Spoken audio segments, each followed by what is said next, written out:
morning students. Today we are going to continue the unit 8, that is controlling, and this is the last lecture of the chapter controlling. In last lecture we had discussed the process of controlling. In process of controlling we had already discussed the 3 points. First is setting standard, setting performance standard. Second one is measurement of actual performance, and third one is comparison of actual performance with the standard performance. These 3 points we had already discussed in last lecture. In this lecture we are going to continue with fourth step, that is analyzing deviation.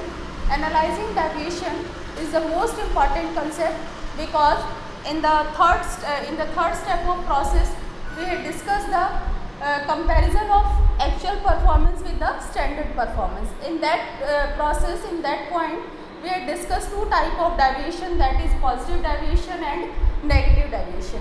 We had also studied the zero deviation, but there is no role of zero deviation. Positive deviation and negative deviation. In case of positive deviation we need not to take any action, but in case of negative action we need to analyze the deviation. What is the reason of deviation? So in the fourth step of process we are trying to find out what is the reason of deviation. First is standard being attained. In this point we had already discussed, is standard is acceptable, then we find out another reason. Is deviation is acceptable, that means if there is minor deviation then there is no need to take any step. Third one is standard, then we check the standard, is standard are acceptable, then okay. If there is problem in standard, then we need to revise the standard. Is it clear? Now next is deviation tolerance limit. Deviation are extreme in light of predetermined deviation tolerance limit. That means if deviation are acceptable, that means there is minor difference, that means if positive deviation then there is no need to take any action, that means that is tolerable. If there is negative deviation, then there is need to take step. What is the reason behind this negative deviation?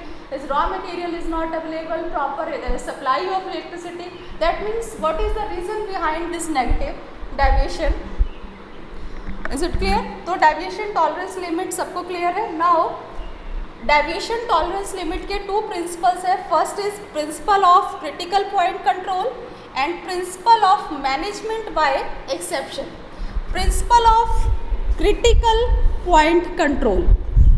Critical point control meaning नाम से ही clear है, इसका जो meaning है name से ही critical, that means it is neither easy or nor economical to say that there is to control all the activities in the organization, that means to keep eye on all the activities of organization. It is not possible by the management. Is it clear? का possible है management के लिए कि वो organisation में number of activities है और वो जितनी भी नंबर ऑफ एक्टिविटीज़ है सारी एक्टिविटीज़ में खुद को इन्वॉल्व करे. This is not possible by the manager. सिर्फ हम ये देखते हैं कि कौन सी एक्टिविटी हमारी ऑर्गेनाइजेशन के लिए इम्पॉर्टेंट है, कौन सी एक्टिविटी हमारी ऑर्गेनाइजेशन के लिए बेनिफिशियल है. इज़ इट क्लियर ना? क्योंकि सारी एक्टिविटीज़ में इन्वॉल्व होना पॉसिबल नहीं है. तो हमारे लिए जो सिर्फ सबसे प्रॉफिटेबल, जो सबसे ज़्यादा बेनिफिशियल एक्टिविटी है, हम क्या करते हैं उसको फाइंड आउट करते हैं. दैट इज़ नॉन एज की रिजल्ट एरिया. ठीक है ना? उसको हम बोलते हैं की रिजल्ट एरिया, जिसके ऊपर हमारी ऑर्गेनाइजेशन का पूरा सक्सेस डिपेंड करता है. तो मैनेजमेंट का इन्वॉल्वमेंट ऑर्गेनाइजेशन की सारी एक्टिविटीज़ में पॉसिबल नहीं है. तो मैनेजमेंट का जो इन्वॉल्वमेंट है वो की रिजल्ट एरिया पे ही ज़्यादा फोकस रहता है. वो ये देखते हैं कि कौन से वो उनका जो मैनेजमेंट का जो इन्वॉल्वमेंट है उसमें होता है कि अगर ये बहुत ज़्यादा हैवी लॉस हो जाएगा और अगर इस लॉस को ऑन टाइम कंट्रोल नहीं किया तो इसकी वजह से हमारी ऑर्गेनाइजेशन को बहुत ज़्यादा सफ़र करना पड़ेगा. That is known as critical point control, कि जिस पॉइंट की वजह से जिस लॉस की वजह से पर्टिकुलर हमारी ऑर्गेनाइजेशन को बहुत ज़्यादा सफ़र करना पड़ेगा. मैनेजमेंट का इन्वॉल्वमेंट सिर्फ उन्हीं एक्टिविटीज़ में होता है, क्योंकि बेटा मैनेजमेंट के लिए ऑर्गेनाइजेशन में नंबर ऑफ़ एम्प्लॉयज़ है, नंबर ऑफ़ वर्क्स परफॉर्म्स हो रहे हैं, तो मैनेजमेंट का हर एक्टिविटी में इन्वॉल्व होना इम्पॉसिबल है. तो सिर्फ वो मेजर जो मेन एक्टिविटीज़ है, दैट इज़ की रिजल्ट एरिया, सिर्फ वो उन्हीं एक्टिविटीज़ में इन्वॉल्व होते हैं. Second is principle of management by exception, that is exceptional cases. हमने अभी पढ़ा कि दो तरह की डेविएशन होती है, पॉजिटिव और नेगेटिव। पॉजिटिव तो टॉलरेबल होती है, बट नेगेटिव डेविएशन जो होती है वो टॉलरेबल नहीं होती है। तो principle of management by exception, that means कि जो मैनेजमेंट का इंटरफेरेंस है ऑर्गेनाइजेशन में वो कुछ एक्सेप्शनल केसेस में होता है, हर केसेस में नहीं, सिर्फ एक्सेप्शनल केसेस में। फॉर एग्जांपल, अगर हमारा बैड डेट्स 2 और 3% इंक्रीज़ हो गया तो दैट मीन्स ये मेजर रीज़न नहीं है, मेजर डेविएशन नहीं है। तो ये हमारा डेविएशन है, जो डिफरेंस है, जो हमारा बैड डेट्स 3% इंक्रीज़ हुआ है, इसके लिए कोई ज़रूरत नहीं है कि मैनेजमेंट के नोटिस में ये चीज़ें लाई जाए, ठीक है ना। एक्सेप्शन दैट मीन्स अगर कोई हैवी लॉस होता है, कुछ एक्सेप्शनल केस होता है, तो उस केस में मैनेजमेंट का इंटरफेरेंस ज़रूरी है, अदरवाइज हर एक्टिविटी में इन्वॉल्वमेंट नहीं है। फॉर एग्जाम्पल, अगर बैड डेट्स हमारा 10 to 20% इंक्रीज़ हो गया होता, जिसकी वजह से ऑर्गेनाइजेशन में हैवी लॉस सफ़र करना पड़ता, वहाँ पर मैनेजमेंट का इन्वॉल्वमेंट ज़रूरी है एक्सेप्शनल केसेस में। अगर हमारा डेविएशन टॉलरेबल है तो हम वहाँ पे मैनेजमेंट को इन्वॉल्व नहीं करेंगे, क्योंकि मैनेजमेंट का टाइम बहुत प्रीशियस है, बहुत इंपॉर्टेंट है। वो उसको और जो हमारी ऑर्गेनाइजेशन के लिए जो इम्पॉर्टेंट एक्टिविटीज़ है वो अपने टाइम को वहाँ पे इन्वेस्ट करते हैं। तो उसके बाद इसकी एडवांटेजेस क्या है, डेविएशन टॉलरेंस, जो हमारे जो दो प्रिंसिपल्स है और एनालाइजिंग डेविएशन, इसके हमारे पास एडवांटेज क्या है, taking care of important deviation both time and effort से। अब इससे क्या होता है कि जब ऑर्गेनाइजेशन में जो मैनेजमेंट है वो सिर्फ इम्पॉर्टेंट डेविएशन पे फोकस करेंगे तो उनका टाइम और एफर्ट्स दोनों सेव होगा, और इससे क्या होगा कि वो अपने जो टाइम और एफर्ट्स है उसको अदर इम्पॉर्टेंट एक्टिविटीज़ पे स्पेंड कर सकते हैं। Second one is focus on important assessed areas. Management का जो हमारा एनालाइजिंग डेविएशन है, इसमें सबसे जो बेनिफिट है, एडवांटेज है, वो ये है कि जो मैनेजमेंट है उनका जो सिर्फ फोकस होगा वो सिर्फ इम्पॉर्टेंट एरियाज़ पे होगा, that those areas which are beneficial for our organisation, the success of our organisation depend on these points. सिर्फ वो उन्हीं एक्टिविटीज़ पे फोकस करेंगे जो पॉइंट्स हमारी ऑर्गेनाइजेशन के लिए बहुत ज़्यादा इंपॉर्टेंट है, जिस पे हमारी ऑर्गेनाइजेशन की सक्सेस डिपेंड करती है। Third one is delegation of authority improves the moral of subordinates. अब मैनेजमेंट का हर एक्टिविटीज़ में इन्वॉल्व होना तो पॉसिबल नहीं है, तो मैनेजमेंट क्या करती है, delegation of authority, that means superior से सबऑर्डिनेट के पास कुछ अथॉरिटीज़ चली जाती हैं। इससे क्या होता है कि सबऑर्डिनेट्स के पास भी डिसीजन मेकिंग पावर आ जाती है, तो उससे सबऑर्डिनेट का जो मॉरल है वो और इम्प्रूव होता है। रीज़न ये क्योंकि वो ऑर्गेनाइजेशन अपने आप को ऑर्गेनाइजेशन का इम्पॉर्टेंट पार्ट समझने लगते हैं, तो इससे एम्प्लॉयज़ का जो मॉरल है वो भी काफ़ी ज़्यादा इम्प्रूव होता है। Fourth one is by locating important problems quickly possible losses can be avoided. Controlling में हमने पहले ही पढ़ा था कि हम क्या करते हैं कि जो भी हमारी प्रॉब्लम्स हैं उसको हम टाइम टू टाइम लोकेट करते रहते हैं, क्योंकि कंट्रोलिंग दो तरह से होती है, एक विद वर्क इन प्रोसेस और आफ्टर कंप्लीटिंग द वर्क। जब हम कंट्रोलिंग टाइम टू टाइम करते रहेंगे, डेविएशन को फाइंड आउट करते रहेंगे, तो जो भी हमारे लॉसेस है उसको हम ऑन द स्पॉट अवॉइड कर सकते हैं। उससे ऑन द स्पॉट अवॉइड करने का बेनिफिट ये होता है कि उससे हमारी ऑर्गेनाइजेशन की जो परफॉर्मेंस है उस पर मेजर इम्पैक्ट नहीं पड़ता, वो लॉस बहुत ज़्यादा इम्पैक्ट नहीं करता है हमारी ऑर्गेनाइजेशन को। So that is the concept of advantages of analysing deviation. अगर हम वर्क को कंप्लीट करने के बाद डेविएशन को फाइंड आउट करेंगे तो उसका बेनिफिट इन फ्यूचर मिलेगा, बट अगर हम ड्यूरिंग वर्क इन प्रोग्रेस करेंगे तो उसका बेनिफिट हमें प्रेजेंट में भी मिलेगा और फ्यूचर के लिए तो वो बेनिफिशियल हमारे लिए है ही। तो जो हमारा कंट्रोलिंग है वो दोनों तरह से होना चाहिए। और दूसरी चीज़, डेविएशन जो है, अगर मेजर डेविएशन है, मेजर डिफरेंस है, तो वो मैनेजमेंट के नोटिस में लाना है, अदरवाइज कोई ज़रूरत नहीं है। Now what is the reason, what is the causes of deviation.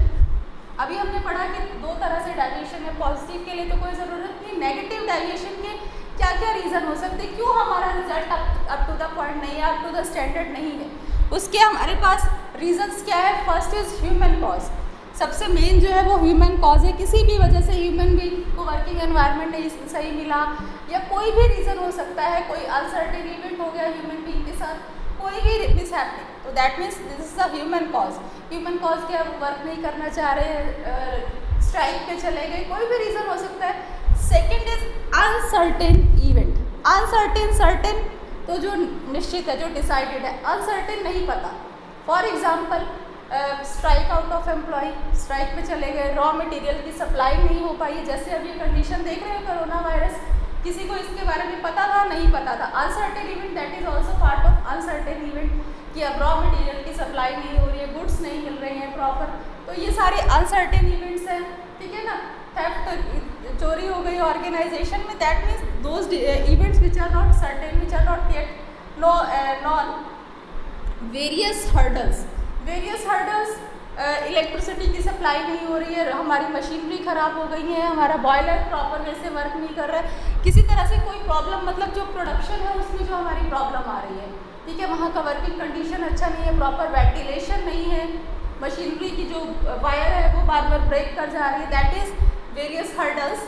Wrong standards, fourth one is wrong standard. अगर स्टैंडर्ड ही हमने प्रॉपर सेट नहीं किया है तो फिर हमारा कैसे जो प्रॉपर आउटपुट है वो कैसे मैच करेगा, जब स्टैंडर्ड सेट नहीं हो सकता, बहुत ज़्यादा सेट कर दिया हो और उतना एम्प्लॉयज़ की एफिशिएंसी ही नहीं है, इतने ज़्यादा वो एफिशिएंट ही नहीं है वर्क को करने के लिए, तो ये भी हमारे ये 4 कॉजेज़ है जिसकी वजह से डेविएशन हो सकती है, ठीक है। First human cause, uncertain event, ठीक है, strike, theft, supply of raw material, ये चीज़ें बंद हो जाए। Third, various hurdles, electricity problem, machinery का वायर ब्रेक हो जाना, कोई भी रीज़न। और रॉन्ग स्टैंडर्ड, दैट मीन्स कि स्टैंडर्ड हमने जब प्रॉपर वे से सेट नहीं किए तो वो होता है हमारा wrong standard. Now next is taking corrective action. This is the last and most important concept of controlling process. अब क्या है कि हमने डेविएशन को भी फाइंड आउट कर लिया है, डेविएशन क्या है और उसका कॉज, हमने दोनों चीज़ों को फाइंड आउट कर लिया है कि कितना डेविएशन है और उस डेविएशन का कॉज क्या है, किस वजह से वो डेविएशन क्रिएट हुई है। अब हमें क्या करना है, करेक्टिव एक्शन लेना है, क्योंकि अब हमने जब डेविएशन को फाइंड आउट कर लिया, उसका कॉज फाइंड आउट कर लिया और अगर हम उस प्रॉब्लम को सॉर्ट आउट ना करें तो हमारा कंट्रोलिंग क्या है, मीनिंगलेस है, कोई मतलब नहीं है। क्योंकि कंट्रोलिंग का प्रॉपर मीनिंग क्या है, to compare the actual performance with standard performance and take corrective action, ये कंट्रोलिंग की डेफिनेशन का पॉइंट है। तो क्या है, टेकिंग करेक्टिव एक्शन, ये सबसे मोस्ट इंपॉर्टेंट पॉइंट है। अब हमें प्रॉपर एक्शन लेना है, कैसे एक्शन लेना है, सबसे first removing deviation in the actual performance. जो भी हमारी, पहले तो हमें डेविएशन का कॉज पता चल गया, वो जो कॉज है, फॉर एग्जाम्पल मशीनरी का वायर ब्रेक हो जा रहा है या मशीनरी प्रॉपर वे से वर्क नहीं कर रही है, पुरानी, जो भी उसका प्रॉब्लम है, उस प्रॉब्लम को सॉर्ट आउट करना और अपने जब वो हमारा प्रॉब्लम सॉर्ट आउट हो जाएगा तो अपने एम्प्लॉयज़ से रिक्वेस्ट करना कि वो ओवर टाइम करें। दैट मीन्स जो भी हमारा लास्ट में लॉस हुआ है उस लॉस को क्या करें, अब कंप्लीट करने के लिए ओवर टाइम करें, एक्स्ट्रा एफर्ट्स जो भी है वो एम्प्लॉय को करना होगा। क्योंकि जो हमारा डेविएशन जो हुआ है, जिसका जो कॉज था, मशीनरी वर्क नहीं थी, इलेक्ट्रिसिटी सप्लाई नहीं हो पा रहा था, अब वो प्रॉब्लम हमारी सॉर्ट आउट हो गई है। दैट मीन्स जो हमें लास्ट जो लॉस हुआ है, जो हमारा प्रोडक्शन प्रोसेस स्टॉप हुआ है मशीनरी की वजह से, अब क्या करेंगे, वो फिर से एक्स्ट्रा वर्क करें, ओवर टाइम करके उस वर्क को कंप्लीट करेंगे। Second one is stopping the repetition of any such problem in future.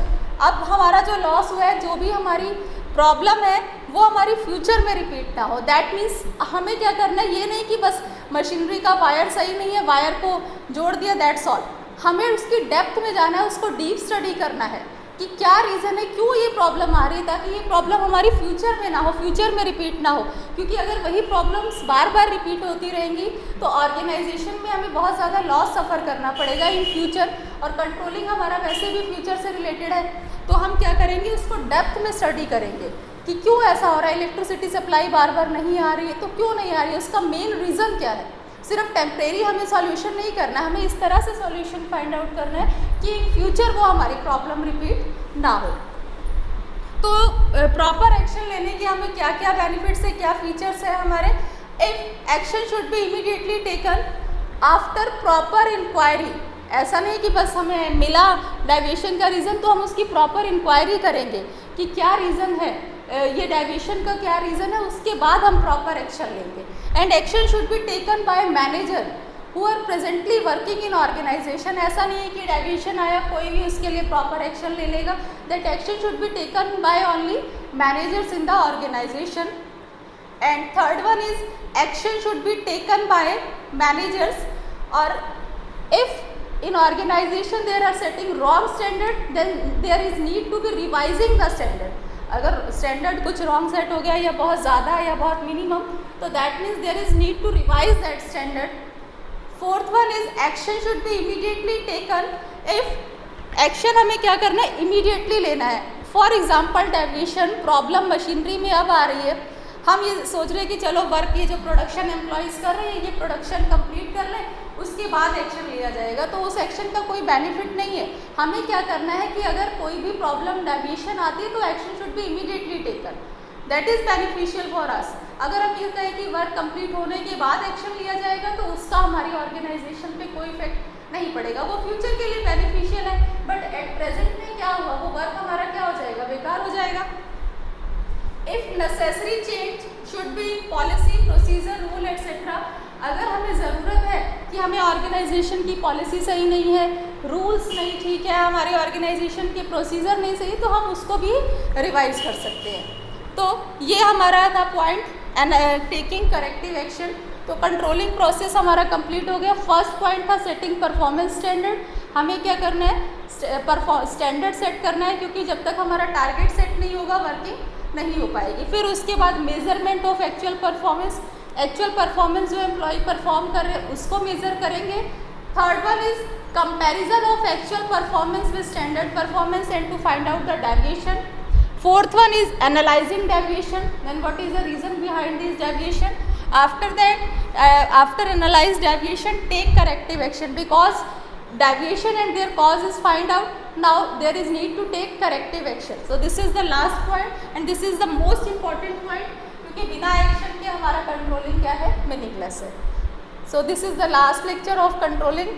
Hope so you all have cleared the concept. Thank you so much.